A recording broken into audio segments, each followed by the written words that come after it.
Baik teman-teman mahasiswa, Assalamualaikum warahmatullahi wabarakatuh. Waalaikumsalam warahmatullahi wabarakatuh. Waalaikumsalam warahmatullahi wabarakatuh. Dede sehat, Dek?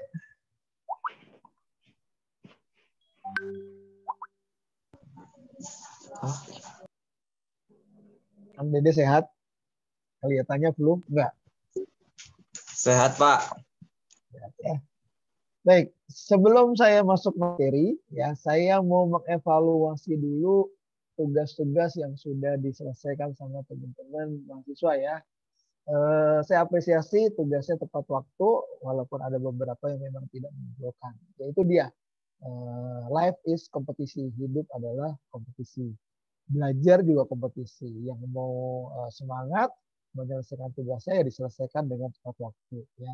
Itu yang pertama yang lewat Google Scholar. Nah, saya mensikapi ada beberapa mahasiswa ya, saya nggak perlu sebutkan namanya, tapi ya nanti tolong disadari sendiri ya. Jadi tugas yang saya berikan itu kan sebetulnya nggak neka-neko. Tugas yang saya berikan adalah tugas yang memang sudah saya share atau sudah saya berikan ini. Jadi jawabannya nggak perlu melebar kemana-mana ya. Jadi sekali lagi ya, ada salah satu teman Anda yang menjawab hierarki database dengan IRD dan lain-lainnya. Woi bro, kita belum belajar IRD dan kita nggak akan pernah belajar IRD. Ya, Entity Relation Diagram itu kalau kita belajar atau kuliahnya di Fakultas Komputer.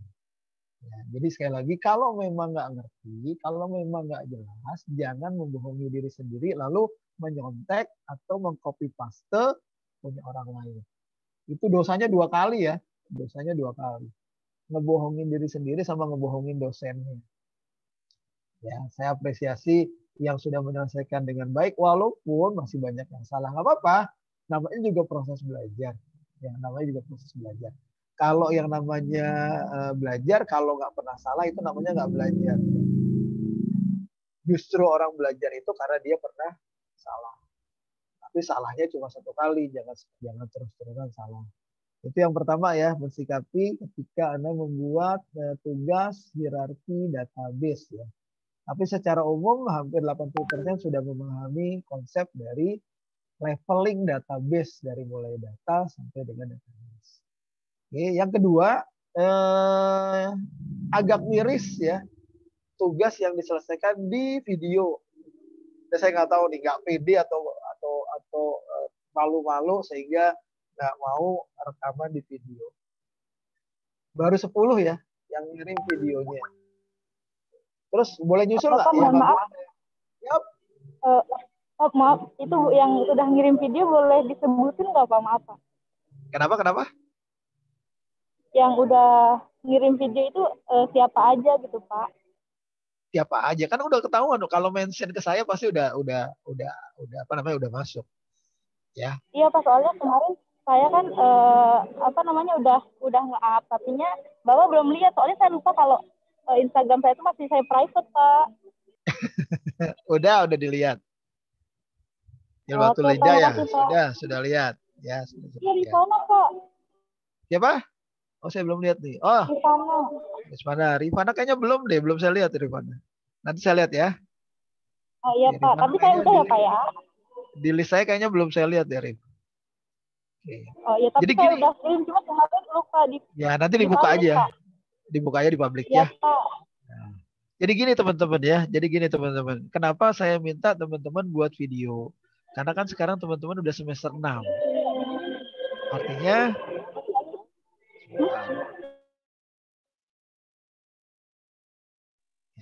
karena teman-teman kan sekarang sudah semester 6. Nah, sudah semester 6 berarti sebentar lagi kan udah pasti mau sidang skripsi. Ya. Nah, untuk sidang skripsi itu kan harus latihan presentasi, harus latihan bicara di depan umum. Nah, mumpung nanti sidangnya belum sidang beneran, nah belajar mempresentasikan di depan kamera kan gitu. Jadi ini semacam bahan latihan ya. Jadi kalaupun salah ya nggak masalah, sekali lagi salah nggak masalah. Saya nggak minta teman-teman itu langsung benar. Ya, ini baru rekaman ke-1, nanti rekaman kedua, rekaman ketiga. Insya Allah makin lama makin teman-teman makin benar ya.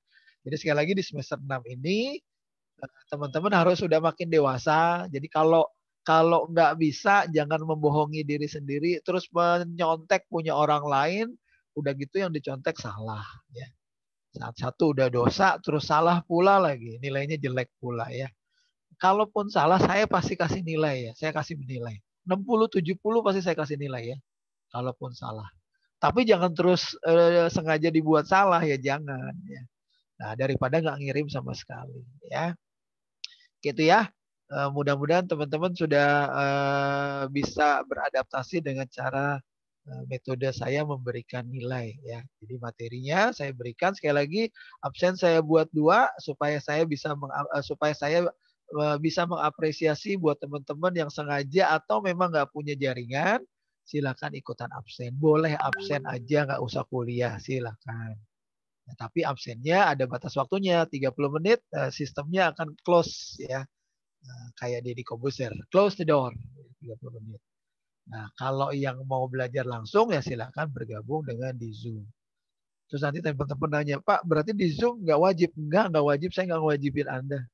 Ya. Saya tidak pernah mewajibkan mahasiswa. Anda sendiri yang harus sadar mau belajar gitu aja. Kalau diwajibkan itu biasa ada keterpaksaan ya. Oke, kita masuk materinya. Hari ini kita akan bahas pertemuan yang kedua ya. Pertemuan yang kedua yaitu tentang karakteristik dan siklus sistem ya. Karakter. Kalau orang itu kan punya karakter. Nah, sistem punya karakter ya. Nah, tapi sebelum itu saya mau review data dulu nih ya. Saya mau review materi yang kemarin iseng-iseng berhadiah. Mudah-mudahan ada yang dapat sepeda, bisa benar jawab saya ya. Kameranya mudah-mudahan dibuka semuanya ya. Saya mau review dulu materi yang kemarin ya. Saya mau nanya sama ini yang sudah kelihatan di kamera saya, ada Ois. Ois Iya, Pak. Sukmawati. Ya, coba Ois. Menurut kamu data itu apa Ois? Data itu apa Ois? Kenyataan yang menggambarkan suatu kejadian-kejadian dan kesatuan nyata. Data merupakan bentuk yang masih mentah. Masih mentah. Contohnya data itu apa, Is? Contoh yang disebut data itu apa, Is? Nomor. Nomor apa? Nomor apa ya? Nomor apa? Nomor NPM. Nomor NPM itu bukan data, informasi. Ayo. Kan sudah ada nama NPM-nya, berarti itu bukan data, tapi informasi. Kan tadi kata Is, data adalah bahan mentah informasi. Nah, sekarang pertanyaannya contohnya apa? Ayo Is, contohnya apa? Bahan mentah informasi contohnya apa?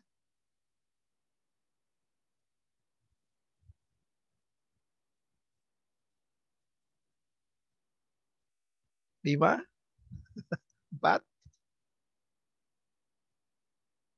Data mahasiswa. Data mahasiswa itu informasi. Disebut informasi ketika datanya sudah punya nilai. Ya, tadi kan kamu bilang NPM. NPM itu udah punya nilai, udah punya makna, itu informasi. Kalau data kan bahan mentah. Bahan mentah artinya nggak punya nilai dia. Nggak punya value. Contohnya apa? Contohnya misalkan Eis punya angka 834,277. Dah, itu titik. Itu namanya data Eis. Ya. Bukan nomor, kalau nomor itu namanya informasi. Sebutkan angkanya 843 gitu aja. Nah, itu namanya data. Nah, kalau depannya disebut jumlah sama dengan 843 itu berarti informasi. Karena 843-nya sudah punya value, sudah punya nilai yang disebut sebagai jumlah.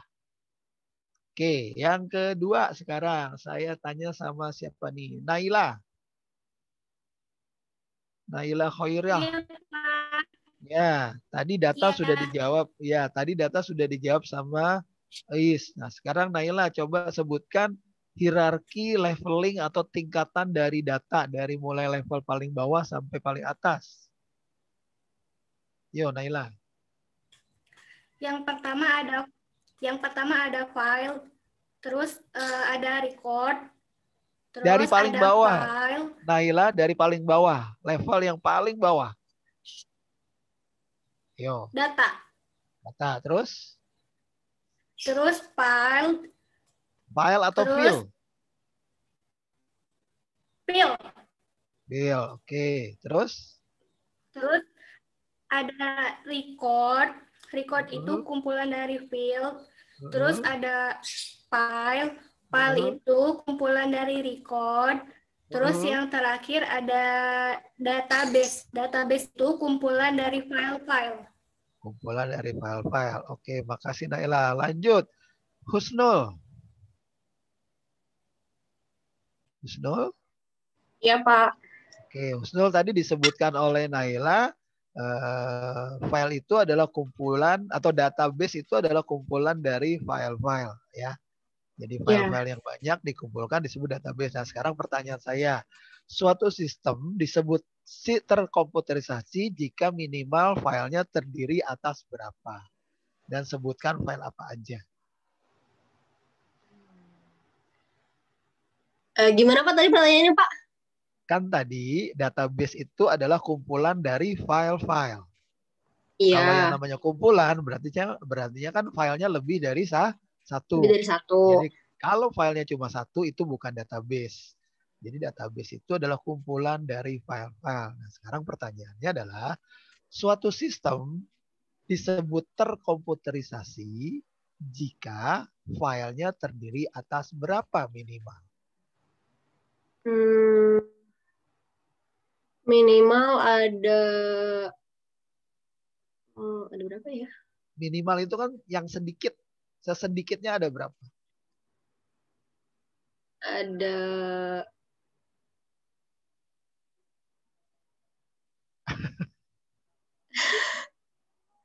ada berapa, Husnul? Tadi ya, kalau satu belum bisa disebut sebagai database. Yes. Ya, kalau misalkan perusahaan cuma ada file pegawai, lupa file pegawai, terus mau ngapain? Orang nggak ada apa-apa. Jadi orang cuma masuk aja nggak gajian, masuk aja nggak absen. Nah, berarti disebut sistem itu berjalan secara terkomputerisasi jika filenya jika database-nya terdiri atas berapa file minimal? Minimal 5, Pak. 5. Apa aja kayak Pancasila 5? 5. Minimal 2 berarti ya? Yes, 2. Apa aja? Ya. Bisa ada file. Apa aja jenisnya? Jenisnya, bukan nama filenya.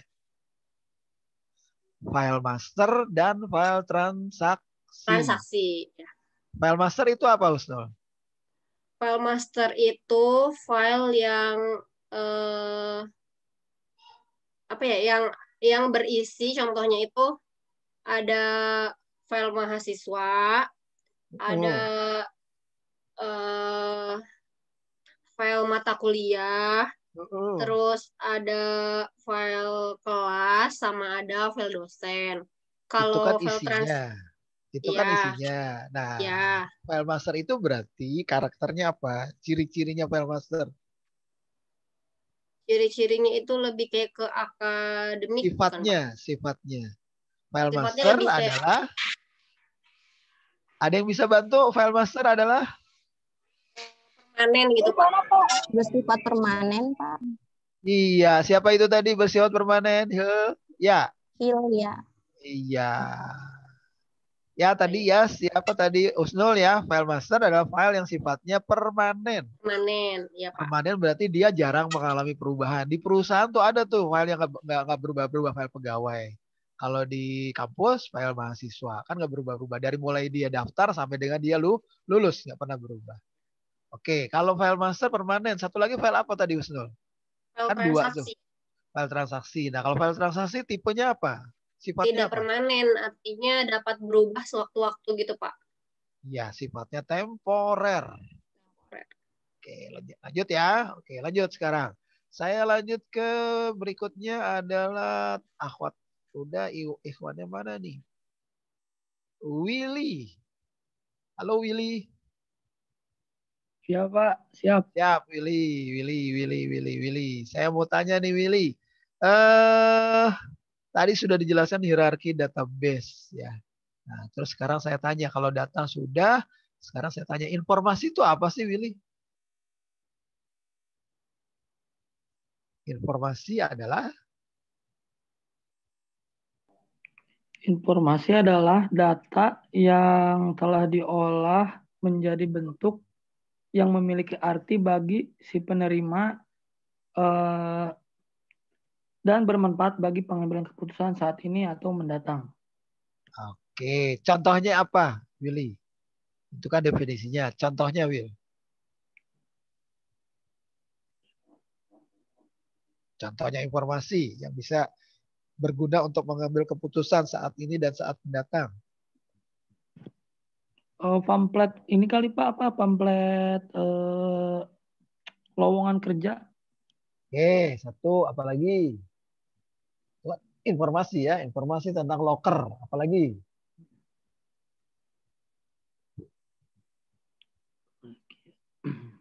SK, surat keputusan informasi bukan, Willy? Iya Pak. Ya, surat tugas informasi bukan, Willy?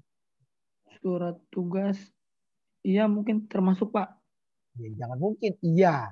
Iya Karena Pak. segala sesuatu yang sudah dikeluarkan dari komputer, itu yang disebut sebagai output, yang disebut sebagai informasi. Oke, Willy, terima kasih. Dede Rohaidi. Oke, Dede. Dede open mic. Iya, Pak. Bilang. Oke, Dede. Tadi sudah dibahas tentang data dan informasi. Nah, sekarang kita masuk lebih dalam lagi, Dede. Dalam sistem, ya dalam sistem khususnya komputerisasi dikenal dengan yang namanya IPO, I, P, dan O. Ya, I, P, dan O. Input, proses, dan output. Sekarang saya tanya sama Willy. Yang disebut input device itu apa aja, Will? Willy. Tadi Willy udah ya? Yang disebut apa deh? Apa Pak? Input. Input device. Iya, input device. Alat input di komputer apa? Apa ya?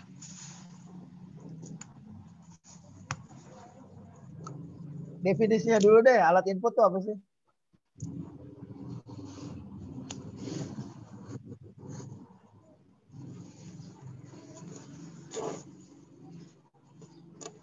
Tetot, waktunya habis. Bisa dibantu sama Heti. Heti, Ya, Pak. alat input apa Heti? Alat input itu ada input device atau keyboard. Itu kan, Pak? Alat input itu bahasa Inggrisnya input device. Input Sunda, device. Ya. Device. Jadi device itu artinya alat ya. Teman-teman tuh sekarang sudah senam loh, bahasa Inggrisnya harus ini loh. Jadi jangan malu-malu nanti. Device itu namanya alat. Jadi input device itu alat input, bukan device. Device mau tetangga sebelah. Ya, device. Pak, maaf Pak. Nggak apa-apa belajar. Ya, apa tuh keyboard. Input device apa? Contohnya apa? Keyboard. Apalagi? Hard copy device. Isinya printer. No. Ini input dulu. Alat masukan dulu. Saya belum tanya alat output, alat masukan. Ayo. Aduh, teman-teman biasa pakai laptop, biasa pakai handphone, masa nggak tahu input device? Keyboard. Ya baru keyboard tadi. Selain keyboard apa? Mouse. Apa lagi? 2 lagi deh. Delia bisa bantu. Dibuka. Flash disk bisa nggak, Pak? Input aja, yang input aja. Ada keyboard, ada mouse, ada scanner. Tahu scanner kan? Jadi kalau kita masukin di scanner kan terkirim ke komputer kan? Itu scanner. Ya. Ada yang namanya plotting. Oke, sekarang yang berikutnya output device, Risma. Output device apa, Ris? Nah. Output device itu kan alat pengeluaran. Contohnya kayak printer, Ada dua speaker. jenis. Ada dua jenis. Ada yang khusus pengeluaran kayak printer dan speaker. Ada yang keluar. Ada juga yang bisa dimasuk kayak flash disk. Flash disk kan kita bisa memasukkan data, bisa mengeluarkan data. Sebentar, Risma. Yang kita bahas khusus outputnya dulu. Jadi teman-teman ya, ada alat input, ada alat output, dan ada alat input dan output. Satu-satu ya, yang kita bahas tadi input sudah. Sekarang alat output aja. Ini nanti kalau masuk PNS suka ditanya loh. Alat output apa? Yang keluaran aja ya. Pernah kita bahas. Contohnya gitu, Pak. Iya, dibagi dua dia. Alat output itu dibagi dua. Apa aja? Ada hard, ada soft. Iya, ada hard copy, ada soft copy. Yang hard copy apa? Hard copy speaker. Salah. Printer. Jadi teman-teman, hard copy itu artinya output yang bisa hard. Hard itu keras. Output yang bisa dipegang hasilnya. Berarti printer. Printer, ya. Kalau soft copy, Risma, lawannya dari? Soft copy-nya data kayak dokumen. Soft copy itu ini Pak, speaker juga suara kan itu nggak bisa dipegang kan ya Pak? Monitor. Oh. Monitor itu datanya, outputnya nggak bisa dipegang. Kamu bisa pegang huruf-hurufnya nggak? Nggak bisa kan? Nggak bisa. Oke, baik ya. Jadi ini masih ada yang kurang di sini. Baik teman-teman, saya review sedikit ya, khusus tentang komputer. Karena jujur teman-teman ini ada di STIE ekonomi ya, tapi pembelajaran ilmu komputernya harus punya dasar. Harus punya dasar karena sekarang semua digital. Ya, ilmu paling dasar dari ilmu komputer adalah teman-teman harus tahu yang namanya kaidah IP dan O. Input, proses, dan output. Paham ya? Input device berarti alat masukan. Ya. Alat masukan berarti alat yang digunakan untuk memasukkan data ke dalam komputer. Ada keyboard, ya, ada mouse, ada scanner. Ya, itu input. Lalu yang kedua, habis diinput, diproses. Kalau diproses kemarin kita bahas sudah ya, namanya CPU atau CPU, Central Processing Unit. Kalau diterjemahkan adalah unit yang memproses, pusat pengolahan data. Masih ingat ya kemarin ya? Nah, kita nggak bahas prosesnya, yang kita bahas adalah habis input keluar yang namanya output. Ya, input keluar yang namanya output. Saya kasih teks lagi di sini deh, biar teman-teman ingat ya. Jadi sekarang alat input, ya, input itu input device, biar paham lagi nih. Ini karena kemampuan paling dasar di input device berarti alat masukan. Tadi ada keyboard, lalu ada mouse, ada lagi scanner, misalkan kayak gitu. Ini yang paling dasar ya. Oke. Terus yang kedua adalah alat proses. Ini namanya CPU. Singkatan dari Central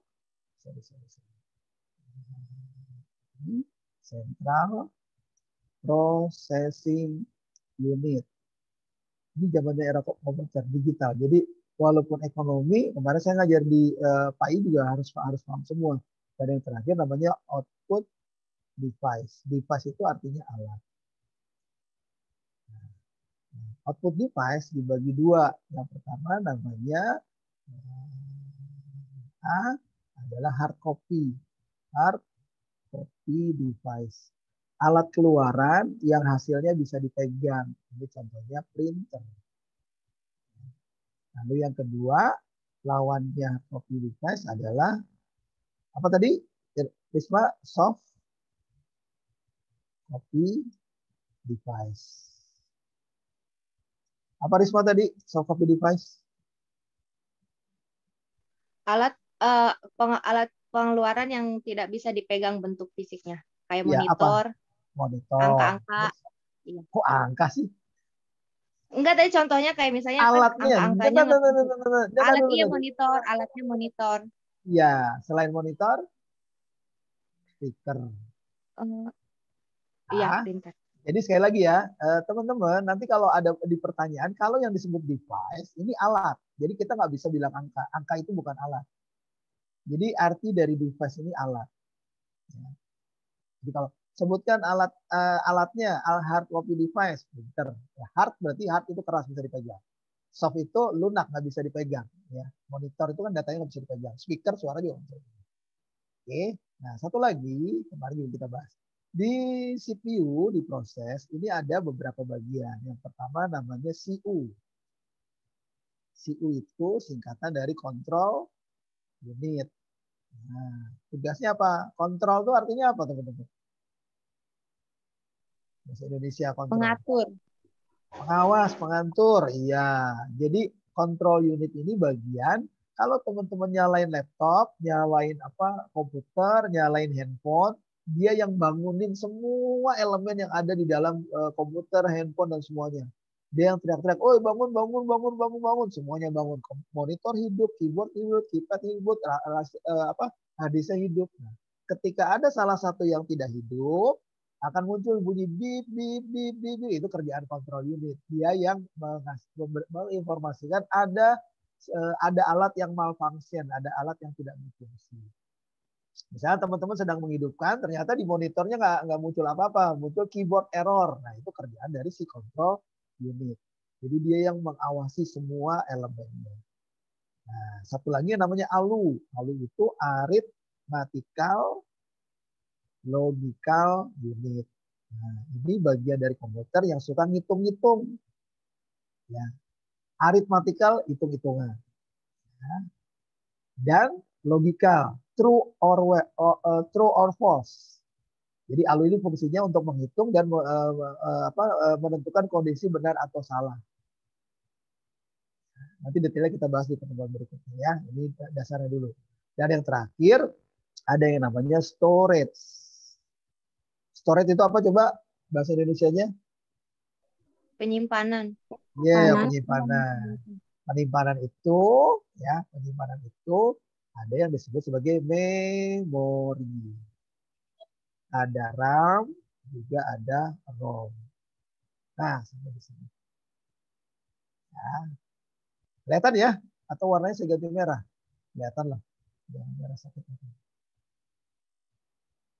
Di sini ada pertanyaan sebelum kita lanjut ke materinya. Ini pengulangannya. Jadi teman-teman, walaupun nggak jurusan komputer, pengetahuan dasar ini harus benar-benar dipahami. Hati-hati ya, lulusan SMA, SMK sekarang, itu mereka sudah memahami ini semua. Jadi kalau teman-teman nanti ngelamar kerja, pasti kompetisinya sama orang-orang di luar sana yang paham ini. Jadi kalaupun kita jurusan ekonomi, kita juga harus tahu tentang ilmu dasar dari komputer yang seperti ini aja dulu. Ya. Oke, ada pertanyaan sampai di sini? Nggak ada ya? Nah, selanjutnya di komputer kan kemarin sudah kita bahas. Ada kaidah yang namanya I, P, dan O. Nah, jadi di komputer itu nggak boleh kita pakai yang namanya OPI. OPI ini salah. Tetot, nggak boleh. Lalu ada lagi PIO. PIO ini salah. Pokoknya ini nggak boleh semua. Harus IPO. Ya. Input, proses, output. Tapi kadang-kala di komputer ada juga yang disebut sebagai miracle. Miracle itu artinya apa? Keajaiban. Keajaiban.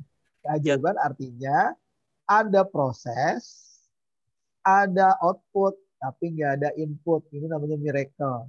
Komputernya jalan sendiri, nyetak sendiri, namanya miracle. Benar Pak, ada benar kondisi-kondisi tertentu. Komputernya jalan sendiri. Dia nggak ada input, itu namanya miracle. Tapi ada proses dan ada outputnya. Nanti kita bahas itu. Lalu ada juga yang namanya black hole. Apa coba black hole artinya?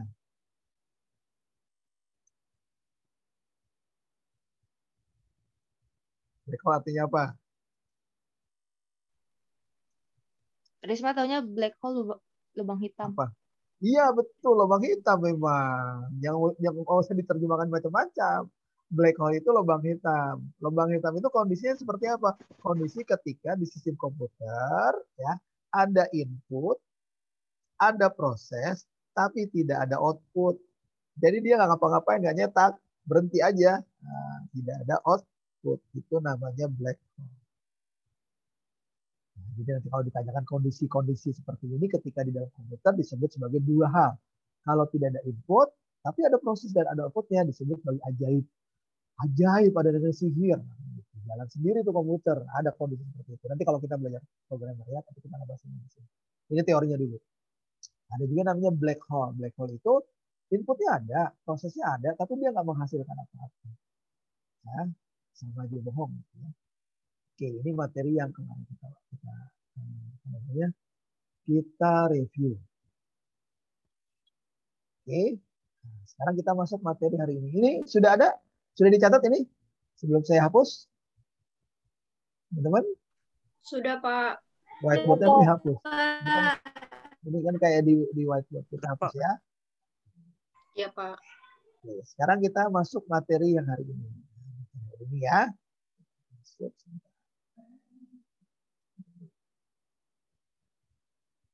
Nah, hari ini kita belajar tentang pertemuan kedua, karakteristik, siklus sistem, dan tujuan sistem informasi. Nah, teman-teman, ketika kita nanti bekerja di sebuah perusahaan, pasti kita ketemu dengan istilah, semuanya istilahnya namanya sistem. Ada sistem, ada sistem. Ya, ada sistem, ada sistem. Misalkan cuci mobil sistem knockdown atau rumah sistem knockdown. Kalau sistem itu disebut cara. Sistem pakai i ya. Sistem itu disebut cara. Beda dengan sistem. Ya. Nah, sistem di semua perusahaan pasti disebutnya namanya sistem. Sistem penggajian, sistem akuntansi, sistem perekrutan karyawan, sistem inventory, sistem apa lagi kira-kira menurut teman-teman yang suka ada di perusahaan, sistem apa lagi? Sistem penerimaan pegawai, apalagi misalnya. Sistem hitungan THR, nah kan sistem. Nah, sistem itu apa? Sistem itu adalah sekumpulan elemen-elemen. Sekumpulan berarti elemennya lebih dari satu. Sekumpulan elemen-elemen yang saling berkaitan atau saling berinteraksi untuk mencapai tujuan tertentu. Itu namanya sistem. Ya. Jadi sistem adalah kumpulan elemen-elemen. Jadi kalau bahasa sederhananya, kalau ini textbook ya, ini definisi textbook. Kalau gampangnya teman-teman jangan lihat textbooknya, tapi gampangnya adalah sistem adalah kumpulan elemen-elemen yang saling berinteraksi untuk mencapai satu tujuan tertentu. Disebut kumpulan elemen-elemen karena elemennya lebih dari satu. Mencapai satu tujuan tertentu. Contoh misalkan sistem komputer, berarti elemen-elemen yang ada di komputer. Kan teman-teman nggak mungkin beli komputer misalkan beli keyboardnya aja, beli mouse-nya aja, gitu. Beli monitornya aja, belinya jadi satu. Sistem komputer. Komputer itu apa sih? Komputer adalah seperangkat alat, kan gitu. Seperangkat alat elektronik. Nah, ini pernah kemarin nih sidang nih saya tanya nih. Siapa ya kemarin namanya ya? Kamu ngetik kamu ngetik skripsi pakai apa? Pakai komputer, Pak. Komputer apa sih? Aduh, mau jadi sarjana loh ditanya. Jawabannya apa? Komputer itu Pak yang kita pakai kita ketik itu Pak. Terus keluar huruf-hurufnya di monitor. Iya, definisinya apa komputer? Coba saya mau tanya, ada yang tahu nggak nih? Semester 6 nih. Komputer adalah, ada yang bisa bantu saya?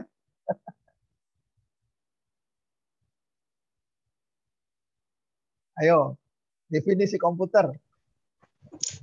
Komputer adalah alat yang dipakai untuk mengelola data menurut prosedur yang dirumuskan, Pak. Itu kalkulator. Komputer. Beda. Kumpulan software dan hardware. Ribet. Jadi kalau nanti ada pertanyaan, komputer adalah seperangkat alat elektronik. Seperangkat alat, apa ya tadi IPO, input, proses, output. Alat elektronik, kenapa? Karena perlu jatuh daya listrik. Ya, seperangkat alat elektronik yang berfungsi mengolah data. Titik gitu aja. Sudah selesai. Ya, seperangkat alat elektronik yang fungsinya untuk mengolah data. Komputer berasal dari kata to compute, menghitung ya. Kita nggak bahas nanti ya. Kita akan belajar tentang komputer nanti. Nah, kita kembali ke sini. Nah, disebut sistem kumpulan unsur elemen-elemen karena di sebuah perusahaan pasti bagiannya nggak cuma sendirian.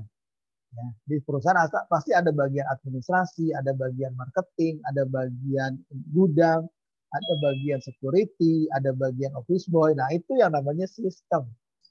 Ya, kumpulan elemen-elemen, kumpulan manusia-manusia, kumpulan bagian-bagian yang bekerja sama mencapai satu tujuan tertentu. Tujuan apa? Mensukseskan atau memajukan perusahaan. Ya, itu namanya sistem. Atau suatu jaringan kerja dari prosedur yang saling berhubungan, berkumpul bersama untuk melakukan suatu kegiatan, menyelesaikan suatu sasaran tertentu. Ya, di sini paham ya, yang disebut sebagai sistem. Jadi kalau di sebuah perusahaan, yang ada dalam sebuah perusahaan itu namanya sistem orang-orangnya. Sistemnya di sana. Nah, sekarang kita masuk lagi ke dalam. Sistemnya ada di sana. Nah, di dalam sistem ada apa? Nah, ini tadi sudah saya bahas ya. Ini sudah kita bahas ya. Sistem komputer tadi ada software, hardware, dan seperangkat alat elektronik ini. Jadi komputer itu terdiri atas hardware itu berarti mesinnya. Ini mesinnya.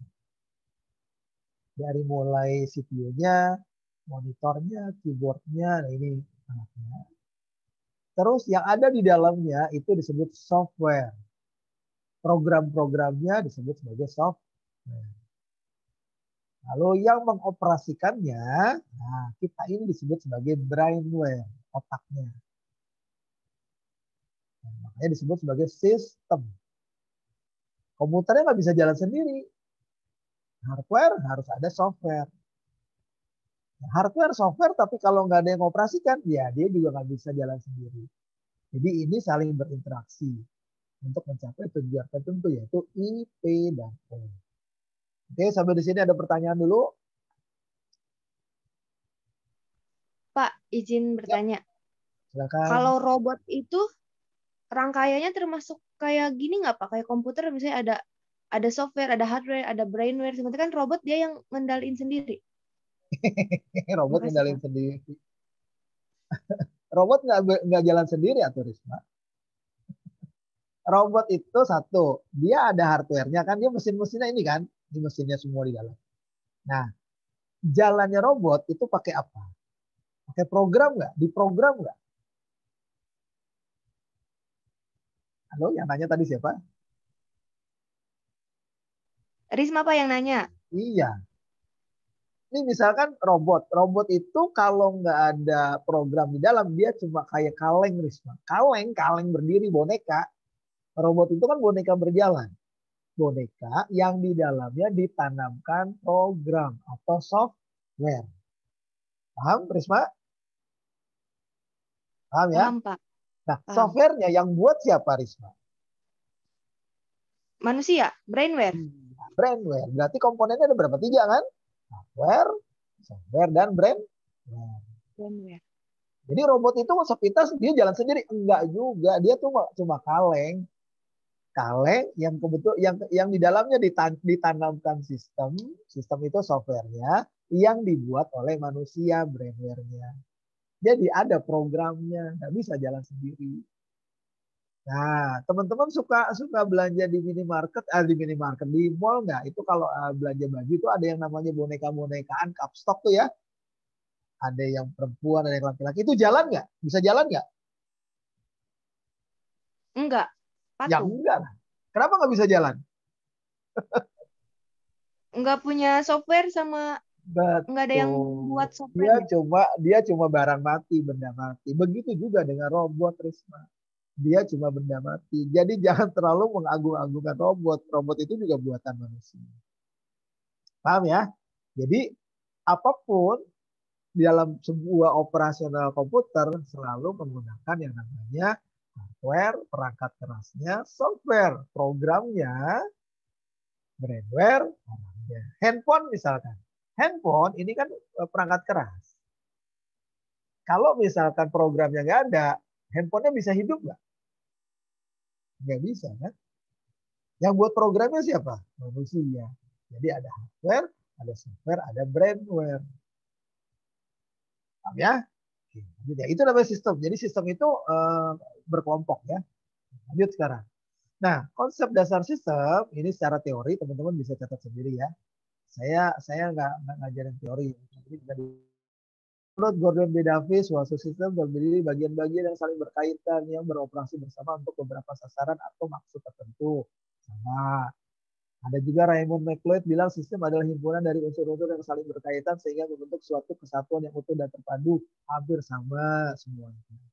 Jerry Fitzgerald juga bilang begitu, sistem adalah jaringan kerja dari prosedur-prosedur yang saling berhubungan, berkumpul bersama-sama, melakukan suatu kegiatan untuk menyelesaikan suatu sasaran yang tertentu. Kata kuncinya adalah kumpulan elemen-elemen yang saling berinteraksi.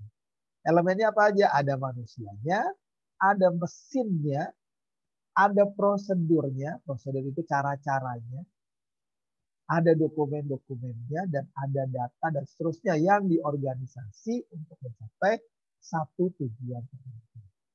Nah, jadi teman-teman ya, di sini ada 3 definisi, Gordon B. Davis, ya, Raymond McLeod, sama Jerry Fitzgerald. Kata kuncinya sama. Kumpulan elemen-elemen yang terdiri dari tadi ada manusia, ada mesin, software itu kalau bahasa Indonesianya prosedur. Kalau bahasa Indonesia software itu ya program. Nah, program itu diterjemahkan ke Indonesia namanya prosedur. Prosedur itu apa? Tata cara. Lanjut ya. Kita lanjut slide berikutnya. Nah, sekarang kita masuk di karakter. Nah, sistem itu punya karakter, teman-teman. Sistem itu punya karakter.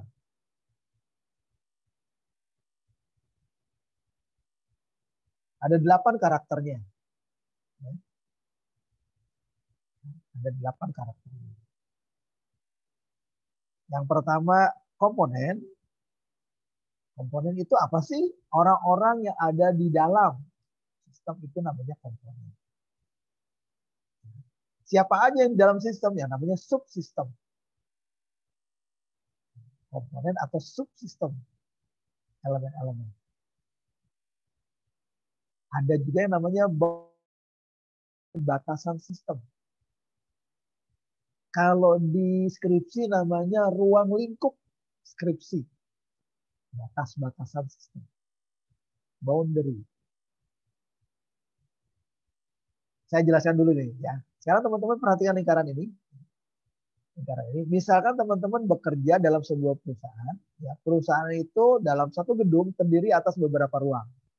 Yang di atas ini sebut aja ruang HRD nih. HRD semua ada di sini. Ya. Lalu yang sebelahnya ini saya kasih tulisannya.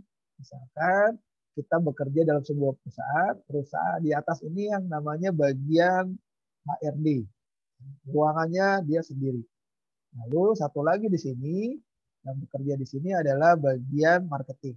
Nah, 2 bagian ini saling bekerja sama kan untuk menghasilkan perusahaan yang baik. Ya. Nah, bagian HRD yang kerja di dalam bagian HRD ini disebut sebagai komponennya atau subsistemnya. Jadi orang-orang yang di dalam ini adalah subsistem dari bagian HRD. Ya. Orang yang ada di dalam bagian marketing ini adalah subsistem bagian marketing.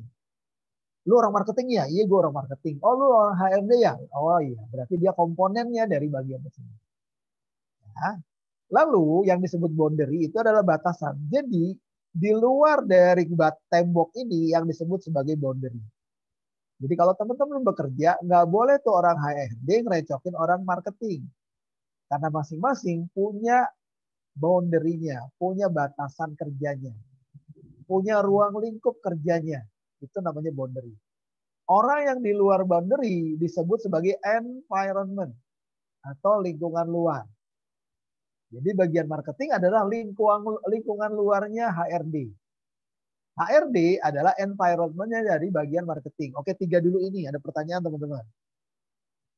Jadi di sebuah perusahaan, sistem itu perusahaan, ada 8 karakter. Pertama, sistem itu punya namanya elemen sistem, komponen sistem. Siapa itu? Orang-orang yang ada dalam sistem. Sering disebut sebagai subsistem. Lalu antara bagian satu dengan bagian yang lain itu dibatasi oleh boundary atau ruang lingkup bagian, ruang lingkup sistem. Bagian HRD ya job desk-nya kerjain HRD. Bagian marketing, job desk-nya tanggung jawabnya nyelesain bagian marketing. Nah, seperti ini paham ya? Jadi bagian marketing nggak boleh nyampur ke bagian HRD. Bagian HRD juga nggak boleh bercampur dengan bagian marketing. Masing-masing punya tanggung jawab sendiri-sendiri, masing-masing punya job description sendiri-sendiri yang disebut sebagai boundary. Nah, bagian satu dengan bagian yang lain yang disebut sebagai environment. Sampai di sini ada pertanyaan 3 dulu nih, saya jelasin supaya nggak mabok. Elma, paham? Nita, paham? Agam, Maulana, paham?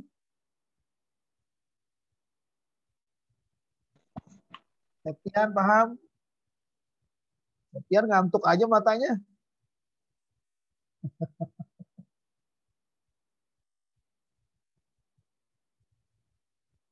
Oke, sekarang saya nanya sama Anissa. Anissa deh. Anissa ya. Oke, Anissa. Senyum aja Anissa. Anissa, sekarang saya nanya. Ya, Oke, saya nanya. Environment-nya bagian marketing apa? Anissa? Environment-nya bagian marketing apa? Kalau salah nggak apa-apa ya, Pak ya? Ya nggak salah. Nggak salah. Nggak apa-apa. Yang ada di lingkaran itu kan, Pak? Environment bagian marketing itu apa? Lingkungan Atau luar. siapa? Lingkungan luar. Ya, siapa? Lingkungan luarnya bagian marketing itu siapa? Itu umpan balik. Pengendalian? HRD. Oh, yes, HRD. Jadi environment itu yang nggak ada di dalam bagian marketing. Gitu loh. Teman-teman tolong pahami nih. Ini materi nggak susah dan ini nanti akan dialami teman-teman ketika bekerja loh. Ketika bekerja, istilah-istilah ini akan menjadi istilah-istilah yang akan teman-teman jadi kebiasaan. Jadi nanti jangan sampai kayak bebek dicocok hidungnya bengong aja di kantor. Sekali lagi ya teman-teman semua, di dalam sebuah sistem perusahaan itu ada yang namanya karakter. Ya, karakter yang pertama adalah komponen atau subsistem. Siapa itu? Orang-orang yang ada di dalam sistem itu disebut sebagai komponennya. Kalau Anda kerja di bagian HRD berarti Anda orangnya HRD, komponennya di HRD. Kalau bagian gudang ya berarti dia komponennya di gudang, orang gudang. Oh dia orang gudang itu. Ada apa? Dipanggil teh. Ambilin minum dong teh. Bilnya dimatiin dong, mute-nya. Maaf Bapak lupa.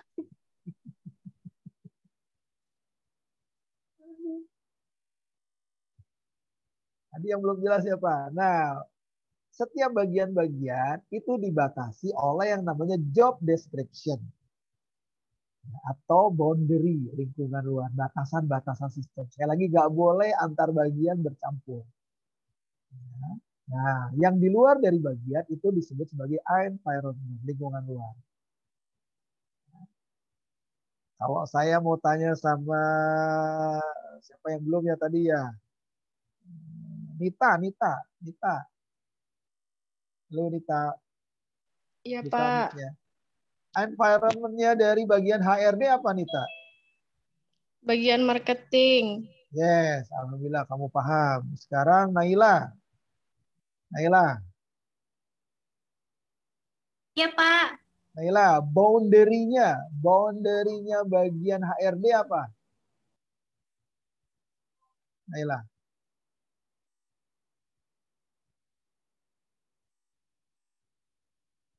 Kemana Naila menghilang?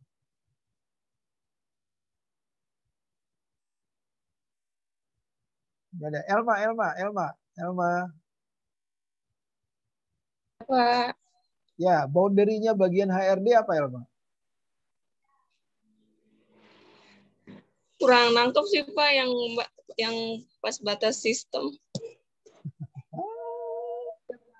Ada yang bisa bantu? Ada yang bisa bantu?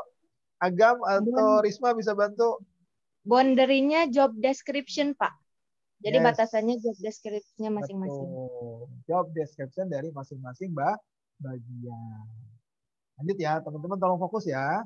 Jadi sekali lagi ilmu yang kita pelajari ini ilmu yang nanti dipakai di perusahaan. Bukan cuma sekedar ilmu buat ujian teman-teman ya, tapi ini yang akan dipakai di perusahaan.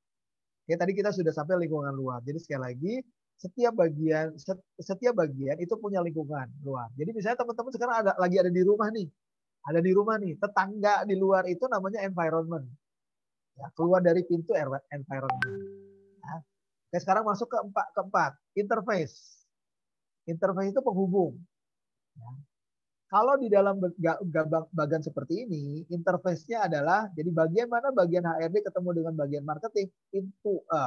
Ya, interface-nya adalah pintunya. Jadi kalau nggak keluar dari pintu, berarti nggak ketemu dengan bagian marketing. Jadi orang bagian HRD di dalam aja. Bagaimana bagian HRD ketemu sama bagian marketing? Keluar dari pintunya. Ketemu sama orang marketing. Atau angkat telepon. Interface. Berarti interface komunikasi. Penghubung antar satu bagian dengan bagian yang lain. Bisa pakai komunikasi telepon, bisa pakai intercom kalau di perusahaan. Nah, kalau enggak dihubungkan dengan bagian ini, tolong dihubungkan bagian ini. Itu interface. Kenapa harus ada interface? Karena sistem itu adalah kumpulan elemen-elemen yang saling berinteraksi. Jadi antar bagian harus tetap saling terhubung. Saling melakukan hubungan dengan interface. Oke, paham ya? 4 poin ya. Di dalam sistem ada komponennya, subsistemnya, lalu boundary itu yang membatasi sistem, yang membatasi ruang lingkup kerja, job desk masing-masing, environment yang ada di luar dari sistem, tanggung jawabnya di luar beda, interface penghubung antara satu sistem dengan sistem yang lain. Satu bagian dengan bagian yang lain.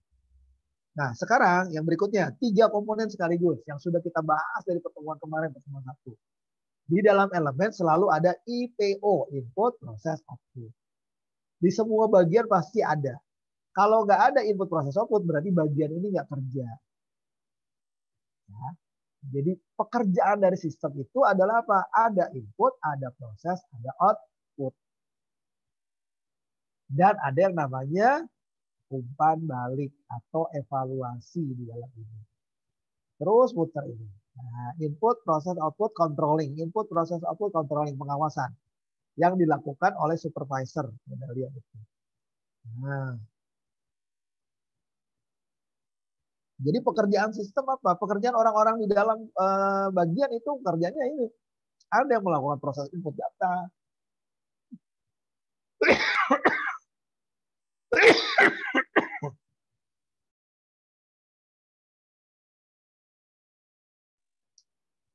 Oke, sorry.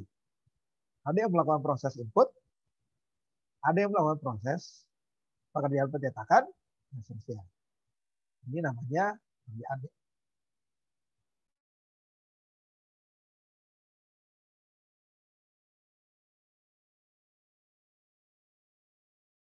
Nah, karakter yang terakhir adalah target dari tujuannya. Target dari sistem, yaitu goal-nya. Sama-sama supaya perusahaannya bisa maju. Sampai di sini ada pertanyaan, 8 karakter sistem.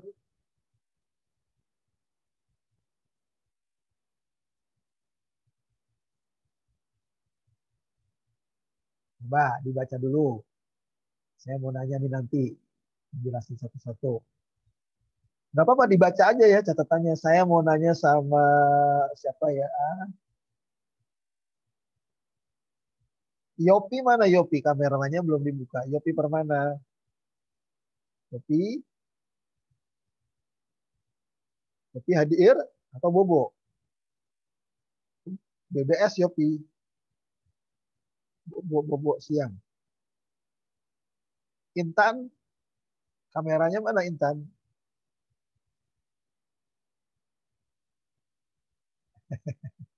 Oke, saya nanya yang lagi on aja. Yeyen nggak on ya? Kalau di kelas ya sentil-sentilin nanti. Oke, saya minta tolong ulangi lagi sama Hilya. Hilya Maulida. Coba Iya, Hilya Pak. bisa bantu saya? Wah, lagi sama anak ya Hilya? Ponakan, Bapak. Oh, ponakan. Coba bisa Iya. jelaskan lagi dari mulai komponen sampai goal Hilya. Oh, iya. Coba. Kalau komponen itu subsistem dari sistem itu sendiri. Lalu kalau cukup begitu Bapak, apa gimana? Cukup, sementara cukup. Biar aja dulu. Kalau batas sistem itu ruang lingkupnya dari sistem itu sendiri atau batasannya. Lalu kalau lingkungan luar itu tanggung jawabnya atau apa ya bilangnya? Apa ya? Tanggung jawab itu boundary. Ya. Boundary itu kan job desk. Job desk itu tanggung jawab. Oh. Kalau environment itu di luar dari tanggung jawab. Oh, di luar dari tanggung jawabnya. Jadi misalkan HRD itu environment-nya adalah bagian marketing. Jadi HRD nggak mungkin kerjain bagian marketing. Ya. Tanggung jawabnya HRD itu berarti boundary-nya adalah HRD. HRD itu sendiri. Jadi boundary itu tanggung jawab. Oke, lanjut berikutnya. Ya. Kalau lingkungan luar itu kan di luar tanggung jawabnya. Kalau penghubung itu interface-nya itu misalkan dengan komunikasi atau melewati pintunya, keluar dari sistem itu sendiri. Kayak misalkan bagian HRD membuka pintu atau komunikasi dengan bagian marketing. Oke. Kalau masukan pengolahan dan keluaran itu pengendali prosesnya Pak, proses di dalam sistem itu sendiri. Terus kalau sasaran tujuannya dari sistem itu sendiri. Oke. Nah, makasih Yulia ya. Ya. Sekali lagi teman-teman ya, sekali lagi ya. Sekarang saya balik penjelasannya dari bawah ya, supaya teman-teman bisa paham. Jadi sebuah sistem punya 8 karakter. Karakter dari 8 sistem itu adalah mencapai tujuan secara bersama-sama. Ini saya balik nih biar pada mabuk juga. Goal bersama-sama. Nah, untuk mencapai tujuan bersama-sama, orang-orang yang di dalam sistem melakukan 3 kerjaan, yaitu melakukan proses input data, pengolahan data, dan pengeluaran. Nah, setiap bagian di dalam sistem tadi berhubungan dengan sistem-sistem yang lain melalui alat komunikasi atau melalui supervisor. Berarti ketemu dari supervisor A dengan supervisor B. Nah, setiap bagian itu punya batasan tanggung jawab. Sehingga masing-masing bagian diatur oleh yang namanya environment dan tanggung jawabnya boundary. Nah, yang mengerjakan di dalamnya yang disebut sebagai subsistem atau komponen dari pada sistem. Ya, jelas ya. Jadi kalau Anda bekerja dimanapun, Anda harus menyadari posisi Anda itu sebagai apa, boundary-nya apa, environment-nya apa, terus kalau mau berhubungan dengan bagian lain melalui apa interface-nya, ya, lalu yang dikerjakan diproses oleh Anda dalam sebuah perusahaan itu apa, supaya perusahaan bisa maju, goal-nya bersama. Lanjut ya, lanjut sekarang. Kalau nggak jelas langsung di stop ya, karena kalau sudah maju ke depan, Anda akan bingung sendiri. Ya, sekali lagi kalau nggak jelas langsung aja di open mic Pak, mohon diulang gitu ya. Jadi ibaratnya gini teman-teman, Anda tuh mahasiswa ya. Kalau kata kasarnya, lu tuh bayar gitu. Kalau bayar nggak dapat ilmu, yang rugi siapa? Dosen atau mahasiswanya? Yuk, mahasiswanya. Ya makanya gitu. Ibarat barang, lu bayar tapi nggak bawa barang itu ke rumah, nggak bawa ilmu ke rumah, berarti semua aja bohong. Jadi kalau nggak jelas langsung aja dikata, bisa diulang nggak gitu. Ya, apalagi kita kelas online kayak gini, jadi kalau nggak jelas langsung aja dikat. Ya, karena kalau Anda nanya di WAG saya tanya, tapi karena ini kadang-kadang balasnya lama. Karena yang saya ajar bukan cuma 6D doang, ini banyak nih kelas kampus yang lain juga. Jadi sekali lagi kalau kuliah sama siapapun kalau nggak jelas langsung aja tanya. Lanjut ya, kita lanjut slide berikutnya. Nah, sekarang hubungan. Ini entitas sebetulnya udah kita bahas ya tadi ya. Jadi kalau sudah mengetahui tentang IPO, sudah mengetahui tentang karakteristik sistem, sebetulnya Anda sudah menguasai semua ya. Jadi ini cuma pengulangan aja. Jadi tadi ada interface hubungan, ada hardware, software, dan brainware. Hubungan data dan informasi. Jadi pertama adalah ada brainware, manusianya dulu nih. Tadi yang Risma katanya robot. Robot itu kalau nggak dibuat sama manusia nggak bisa. Nah, manusia membuat apa? Membuat aplikasinya, membuat programnya, membuat sistemnya. Yang kemudian sistemnya dipasang di komputer. Ya. Nah, masing-masing tadi diatur oleh yang namanya boundary, yang namanya interface, saling-saling memberikan ruang di sini ya, masing-masing.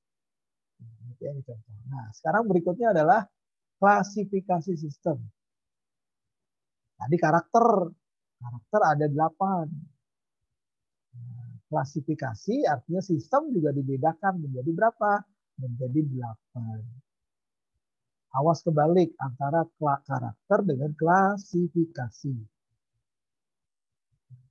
Klasifikasi itu pembagian daripada sistem. Yang pertama ada namanya abstrak system. Abstrak itu lawannya physical system.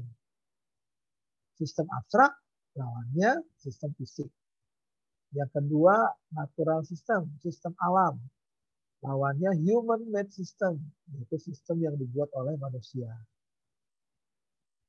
Yang ketiga deterministic system, sistem yang determinan. Lawannya adalah sistem probabilistik, sistem yang kemungkinan. Yang determinan serba pasti dengan sistem yang tidak pasti. Yang terakhir, closed system lawannya open system. Apa itu nanti penjelasan. Jadi sekali lagi ya, yang pertama sistem abstrak, sistem yang nggak jelas, lawannya dengan sistem yang fisik kelihatan jelas. Abstrak tuh nggak kelihatan, fisik tuh kelihatan. Natural system, sistem yang alami. Jadi siapa nanti kita bahas. Dengan lawannya sistem buatan manusia. Kalau alami kan bukan buatan kita, buatan Allah. Nah, kalau human made system buatan kita. Itu contoh ya. Deterministic system, sistem si determinan. Kalau 1 tambah 1 pasti 2, itu deterministic system. Lawannya adalah dengan sistem kemungkinan. Probabilistic system. Bahwa 1 tambah 1 sama dengan 4 kurang 2. Nah, bisa gitu. Bebas. Nanti kita bahas contohnya. Yang keempat, sistem terbuka lawannya sistem tertutup. Ya, sekarang kita bahas satu persatu supaya bisa paham. Nah, ini terjemahannya. Mudah-mudahan slide-nya juga udah dibuka ya. Sistem abstrak adalah sistem yang tidak tampak secara fisik. Contohnya ide-ide manusia. Hubungan manusia dengan Tuhannya. Itu namanya abstrak. Contohnya sistem ketuhanan, sistem teologi, ide-ide kita itu namanya abstrak. Gue punya ide nih, idenya begini. Nah, itu abstrak.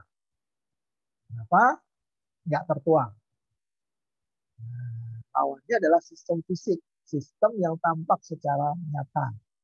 Contohnya apa? Sistem komputer, sistem produksi, sistem pendidikan. Ini nyata. Beda ya? Sistem teologi, sistem ide, sistem ketuhanan dengan sistem komputer, sistem produksi. Yang ketiga, sistem alamiah, sistem natural, sistem biologi, bagaimana tumbuh-tumbuhan hidup, bagaimana gunung itu meletus, bagaimana bencana alam, bagaimana proses metamorfosis dari mulai ulet-ulet ke pompong, kupu-kupu kan gitu. Nah, itu namanya natural. Dan itu nggak bisa diatur oleh manusia, natural system.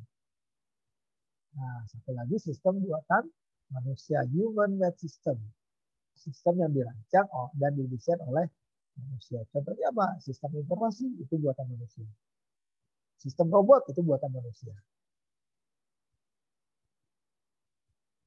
Nah, selanjutnya nomor 1, nomor 2, nomor 3, nomor 4, nomor 5. Sekarang sistem determinan. Sistem yang outputnya, tingkah lakunya bisa diramalkan. Hasilnya pasti ini nih. Nah, Contohnya sistem komputer. Jadi kalau kita bikin program, nanti keluarannya ini. Nah, itu namanya sistem determinan. Bisa diramalkan. Lawannya determinan ada sistem teori kemungkinan. Sistem yang tidak bisa diramalkan. Contohnya manusia. Manusia itu nggak bisa diramal. Hari ini dia senyum-senyum, ntar malam udah nangis. Serba mungkin. Hari ini dia dapat rezeki, besok rezekinya habis. Ketujuh, sistem tertutup. Sistem yang tidak berhubungan dengan lingkungan luarnya. Dia ada di dalam aja. Serba tertutup. Ya, contohnya robot tadi. Robot itu tertutup. Lawannya sistem terbuka, open system. Sistem yang bisa berhubungan atau sistem yang dipengaruhi oleh lingkungan. Ada pertanyaan klasifikasi sistem, teman-teman mahasiswa? Klasifikasinya. Saya lihat pertanyaan. Ini nggak jelas ya, Pak? Cukup jelas ya?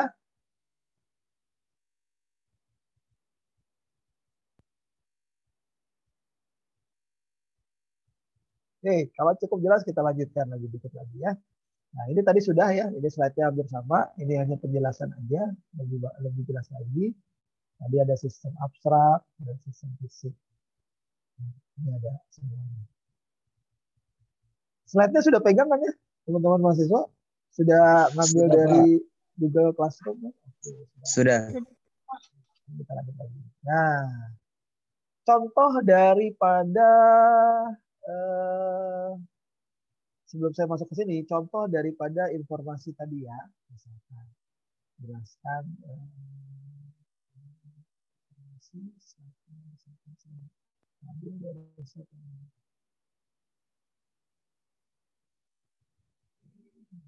kita masuk di informasi. Saya selesaikan.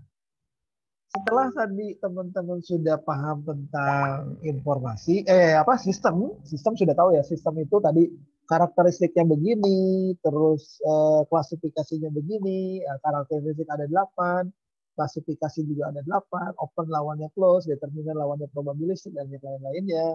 Kalau karakter itu dari mulai komponen, boundary, sampai dengan environment, dan seterusnya. Dan sekarang kita pahami tentang informasi. Ini pengulangan ya sebetulnya, supaya jadi banyak materi di mata kuliah SIM ini diulang-ulang sebetulnya, supaya makin paham. Informasi itu tadi sudah dibahas di awal ya, definisi Raymond McLeod adalah data yang diolah menjadi bentuk yang memiliki arti. Kalau Gordon B. Davis bilangnya data yang diolah menjadi bentuk yang punya arti. Kalau John Gibbard artinya informasi adalah hasil pembentukan penyusunan organisasi dari data. Bersama semua ya. Jadi informasi ada 2, ada formal dan informal. Kemarin sudah kita bahas informasi ya. Lalu ciri-ciri informasinya kemarin juga sudah kita bahas. Terbaru, tepat waktu, relevan. Nah, harus seperti ini.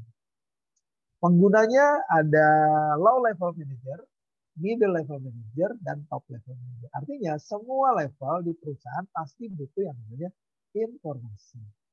Bukan cuma manajer ya, di rumah tangga, di lingkungan pasti butuh informasi. Sebuah rumah tangga ketika suami istri tidak melakukan komunikasi berarti tidak ada informasi yang ditransfer.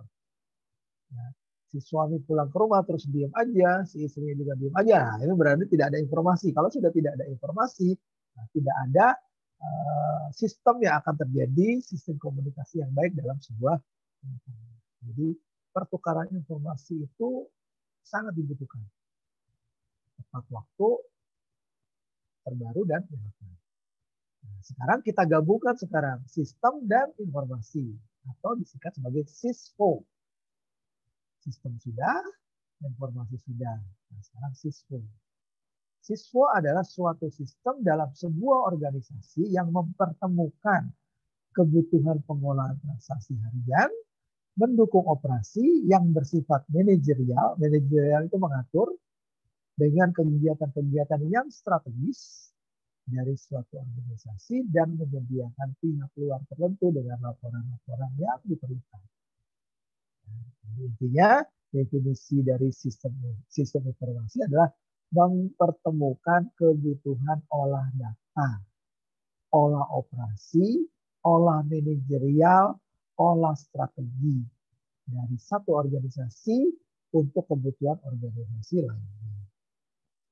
Nah, sekarang saya tanya nih tentang siswa. Teman-teman di pengantar manajemen sudah belajar yang namanya POAC belum? Sudah, Pak. Sudah. Apa itu POAC? POAC apa? Planning, fungsi Organizing, manajemen, organizing, controlling, actuating, controlling. dan controlling.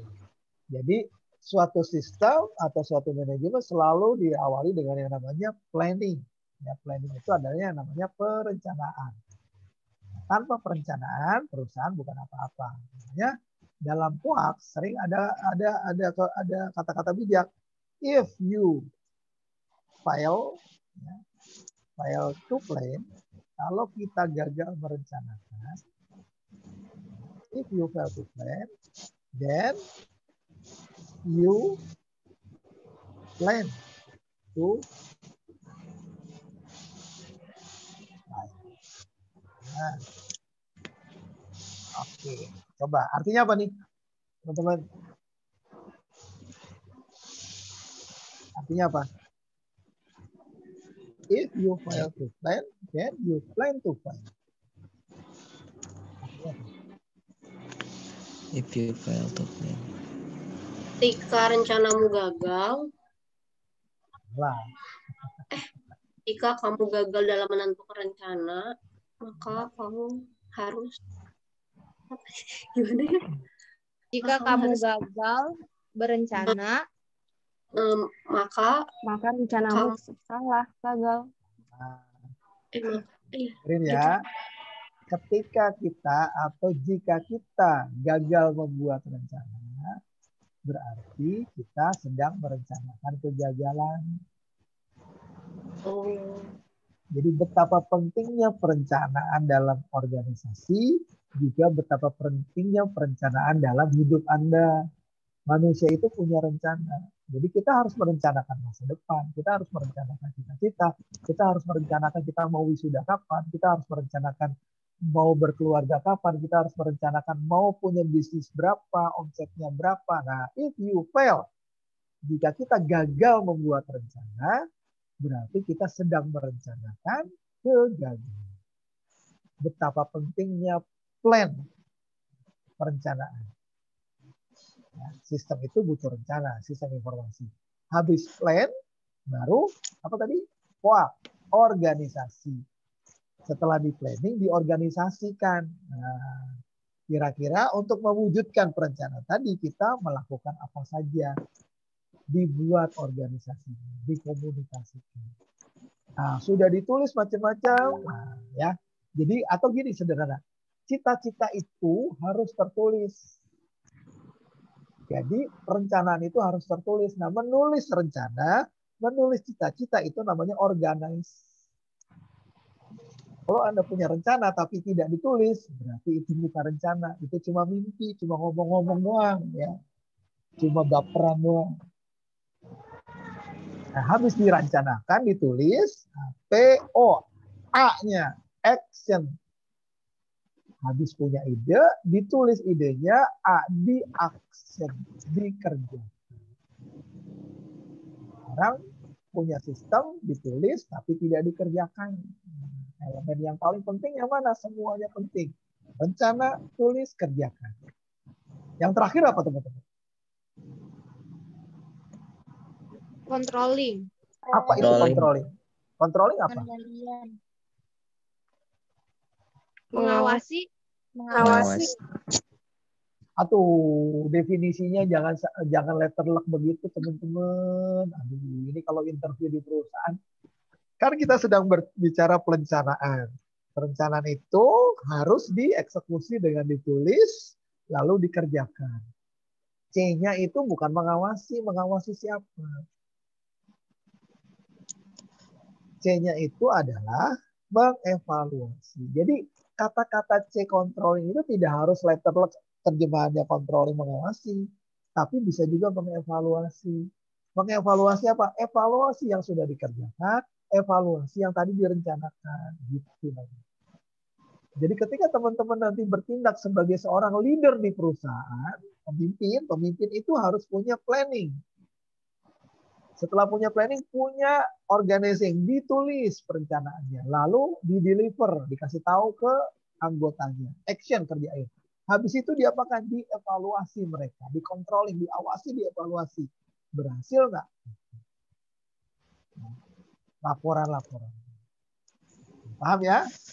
Jadi sistem informasi ini nanti ini sangat erat berhubungan dengan mata kuliah yang kemarin Anda sudah belajar, pengantar manajemen ya. Lanjut ya. Sudah lanjut.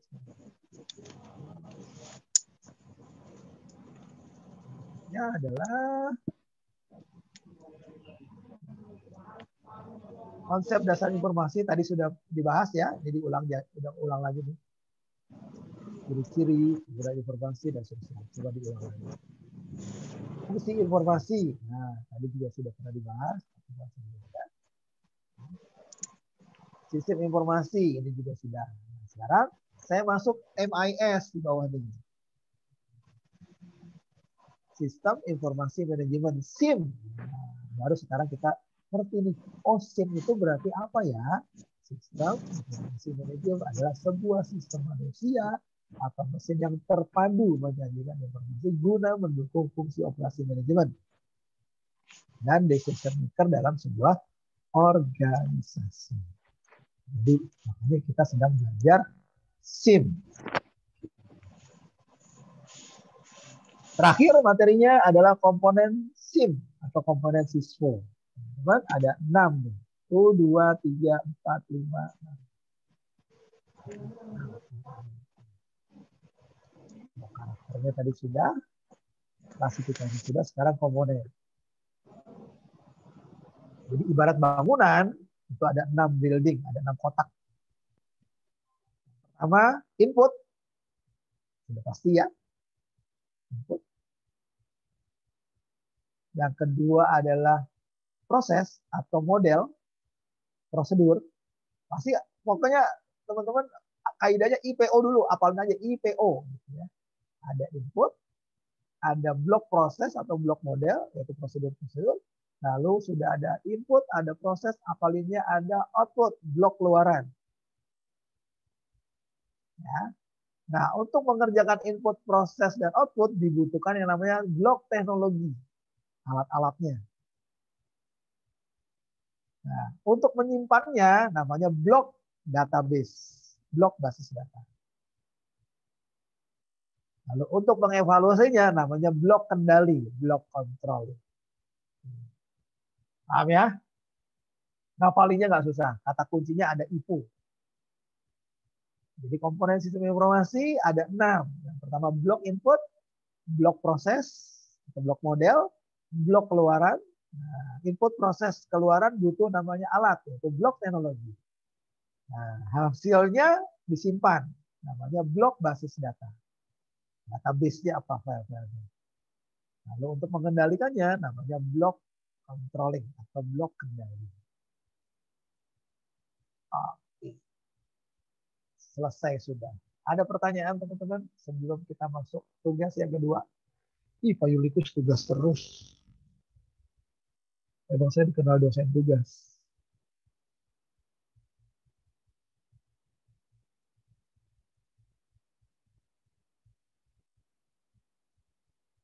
Ada pertanyaan?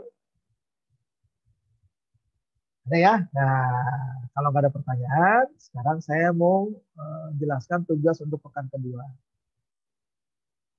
Tugas pekan ke-1 kan Anda sudah ngerjain ini satu-satu nih kemarin. Nah, sekarang kita lanjutin tugas. Nah, ini tugas pekan 1 yang lain, yang kemarin. Nah, masing-masing dari Anda sudah membuatnya dan sudah beberapa yang betul. Nah, sekarang tugas yang kedua adalah uraikan karakteristik dari siswa yang Anda buat. Karakteristiknya.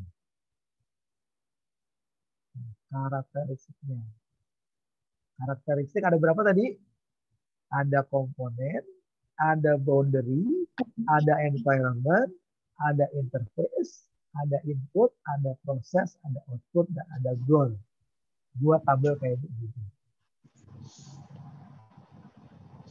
Contohnya file kampus, silakan. Pak, izin tanya. Kalau semisalkan yang tugas kemarinnya tuh kan salah nih, berarti bikin ulang atau gimana itu, Pak? Sekalian dibetulkan, dilanjutkan sama ini. Oh iya Pak, makasih Pak. Iya, tugas itu akan nyambung sampai akhir nih teman-teman semua. Jadi kalau depannya salah dibetulin lagi. Iya Pak, makasih Pak. Ya, oke. Nah, yang teman-teman kemarin sudah buat hierarki, sekarang hierarkinya diuraikan dalam bentuk karakter. Contohnya misalkan, kalau kemarin teman-teman bikin database-nya database kampus, berarti komponennya apa aja? Sebutnya di sini, file mahasiswa, file mata kuliah, file KHS, file dosen, file nilai, file honor. Itu namanya komponen. Tadi kan kita sudah belajar komponen adalah bagian-bagian yang ada dalam sistem. Oke. Terus yang kedua boundary. Boundary itu apa? Ruang lingkupnya. Nah, file mahasiswa ini termasuk apa? File master. Nah, file mata kuliah, file master. KHS ini apa? File transaksi. Nah, cuma ada 2 nih batasannya. Tentukan mana yang master, mana yang transaksi. Saya mau lihat sama teman-teman, bisa nggak di sini? Ya. Boundary itu Anda menentukan batasannya, dia master atau transaksi. Lalu environment. Environment itu apa? Lingkungan luar. Nah, contohnya file mahasiswa, berarti lingkungan luarnya apa? Lingkungan luarnya adalah mata kuliah, KHS, dosen, nilai honor. Tulis di sini. Kalau file mata kuliah, environment-nya apa? File mahasiswa, file KHS, file dosen, file nilai, file honor. Di sini. Oke, paham ya? Environment, ada yang pertanyaan nih? Cara ngisi environment? Teman-teman? Saya jelaskan 3 dulu nih. Jelas ya? Jadi sekali lagi dari hierarki yang kemarin, tuliskan komponennya di tabel sini, komponen. Terus tuliskan boundary-nya. Boundary itu dia karakternya, batasannya, dia termasuk apa? Master atau transaksi.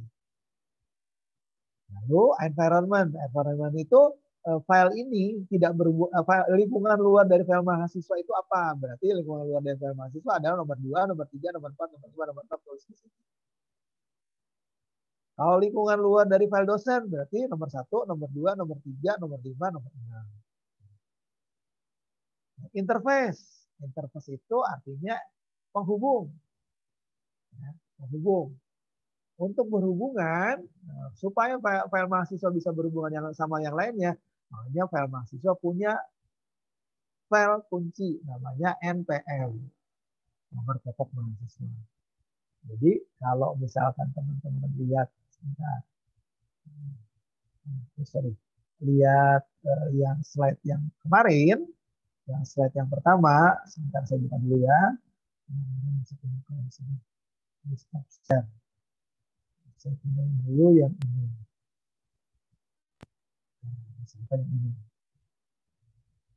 Oke, sudah kelihatan kan? Nih, sudah kelihatan. Yang disebut sebagai apa tadi? Interface adalah nih kuncinya nih. Jadi interface-nya file mahasiswa adalah bisa berhubungan dengan yang lain, dia NPM. File mata kuliah berarti interface-nya pakai kode mata kuliah, primary key-nya, file kuncinya. Kalau file dosen, interface-nya adalah primary key, kode dosen. File kelas, kode kelas. Ini yang disebut sebagai interface untuk menghubungkan panah satu dengan panah yang lain. Makanya slide pertemuan kedua pertemuan pertama jangan sampai lupa. Sekarang balik lagi ke yang sini. Ditulis nih interface-nya ya satu-satu. Supaya saya bisa paham, Anda paham.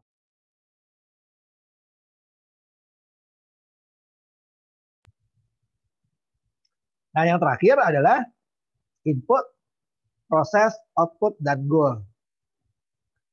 Ya. Berarti di sini inputnya file mahasiswa.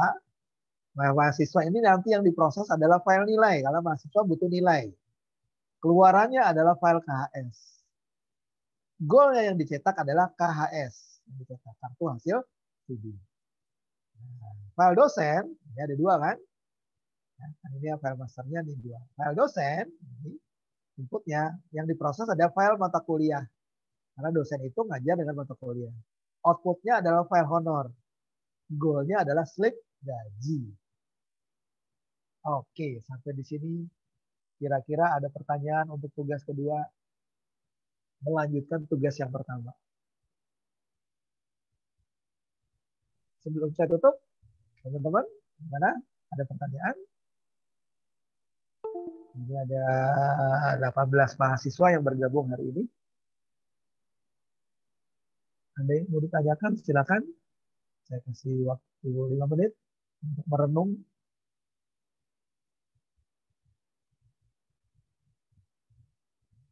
Kira-kira yang kurang jelas mana dari mulai awal slide sampai dengan tugas.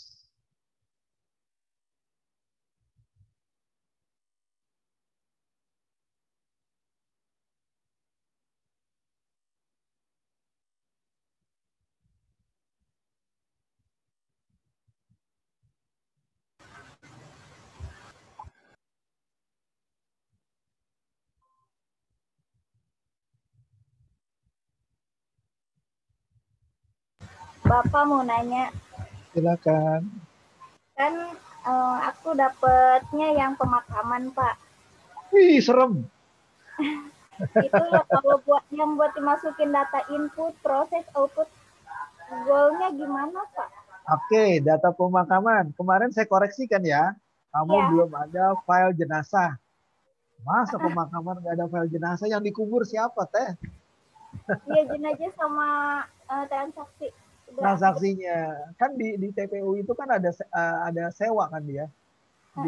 Jadi teman-teman kalau di kuburan itu ada sewa coupling dia. Per 3 tahun dia harus dibayar. Kalau nggak dibayar, sewanya liangnya akan diisi sama yang lain. Jadi inputnya yang pertama file jenazah. Ya, file jenazah inputnya, prosesnya, kira-kira apa tuh di situ. Nah, goalnya adalah kwitansi sewa. Jadi yang dicetak nih misalkan ada keluarga yang meninggal, misalkan keluarga si A meninggal, kan pasti dia ngurus ya. Jadi kalau yang meninggal kan pasti dia nggak bisa ngurus sendiri kan? Bisa nggak yang meninggal ngurus sendiri pemakaman? Nggak bisa kan? Ngurus sama yang lain. Nggak bisa lah kalau ngurus sendiri ntar lari semua ntar. Nah, jadi file inputnya di sini ya, file inputnya adalah file jenazah, yang diproses adalah file transaksi. Keluarannya file kwitansi, hasilnya kwitansi. Atau bisa juga sertifikat sewa makan. Yang input berikutnya file apa aja? Nah, sekarang selain file jenazah, di sana ada yang kerja nggak? Kan ada penggali kuburnya kan, berarti ini ada file pegawai. Ya, atau file tukang gali kubur. Yang diprosesnya dia bisa berapa lubang kan?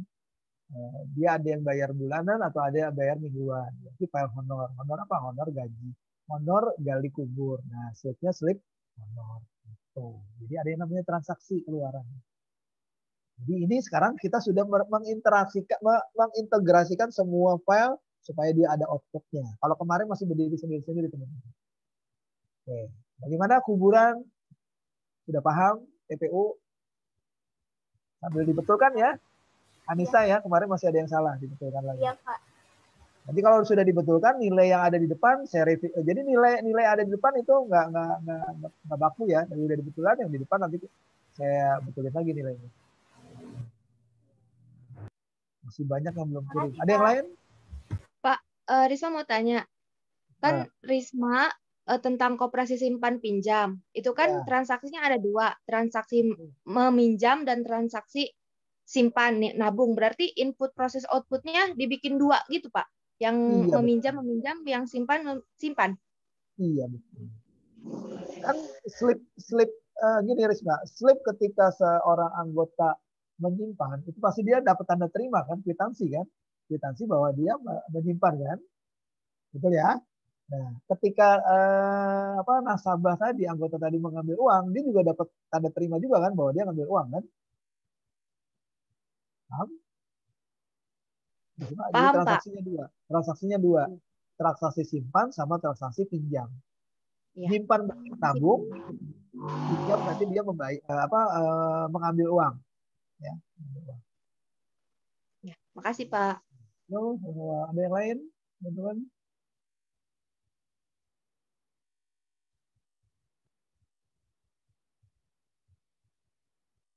Oke, baik. Kalau nggak ada, teman-teman sekali lagi kita hari ini sudah membahas tentang karakteristik sistem, ya, lalu klasifikasi sistem, juga SISPO, ya, sistem informasi. Nah, tolong teman-teman untuk mengevaluasi kembali sekali lagi ya. Tugas itu bukan saya membebani teman-teman, tapi saya ingin melatih teman-teman untuk bisa mengimprovisasi ilmu. Sekali lagi teman-teman itu sekarang semester 6, berarti harus latihan untuk berkomunikasi di depan umum ketika nanti sidang. Ya. Nah, sekarang latihan aja buat video, direkam untuk disampaikan di Instagram. Coba kebayang nih nanti kalau sidang, coba teman-teman. Kalau sidang di dalam ruangan, Anda sendiri nggak di dalam ruangan kalau sidang? Ditemenin orang tua atau ditemenin pacar atau sendiri? Sendiri kan? Sendiri kan? Nggak ada orang lain kan? Nah, begitu nengok kiri, tembok bukan? Nengok kiri, tembok. Nengok kanan, tembok. Nengok belakang, tembok. Di depan ada dosen penguji nih, ada 3 atau 4 orang. Nah, pertanyaannya mau teriak kemana? Mau minta tolong sama siapa? Minta tolong sama Allah juga Allah nggak nolongin kan? Gitu. Yang bisa menolong diri, yang bisa menolong diri Anda ya diri Anda sendiri. Kapan nolongnya? Mulailah berlatih untuk berkomunikasi dari sekarang. Mumpung masih semester 6, latihan rekaman lewat Instagram. Nggak perlu takut jelek ya. Nanti kalau ada teman-temannya yang yang julid, biar ya kalau sudah masuk media sosial mah jangan baperan. Julid itu artinya tanda tak mampu. Ya. Masih banyak yang belum buat rekaman ya, baru 10 orang. Oke, itu dari saya. Sebelum saya tutup, terakhir kali ada pertanyaan. Lagi tugasnya tetap 2 ya, buat resume, divideokan, lalu menyelesaikan ini, dikirim lewat Google Classroom. Ada ya? Baik, kalau nggak ada, saya rasa cukup hari ini. Terima kasih. Mudah-mudahan teman-teman bisa memahami apa yang sudah saya sampaikan di pertemuan kedua. Sekali lagi, materi ini bukan sekedar buat ujian, tapi materi ini yang nanti akan teman-teman pakai di dunia bekerja. Lalu terakhir, sekali lagi, jangan memaksakan diri untuk menyontek kalau nggak tahu. Itu membohongi diri Anda juga dosa. Ya, udah nggak bisa apa nanti dosa. Waduh, bertanya aja langsung ya. Oke, itu dari saya. Terima kasih. Saya tutup ya. Wabillahi taufiq wal hidayah. Wassalamualaikum warahmatullahi wabarakatuh. Waalaikumsalam warahmatullahi wabarakatuh. Terima kasih Pak. Sama-sama. Silakan, Le.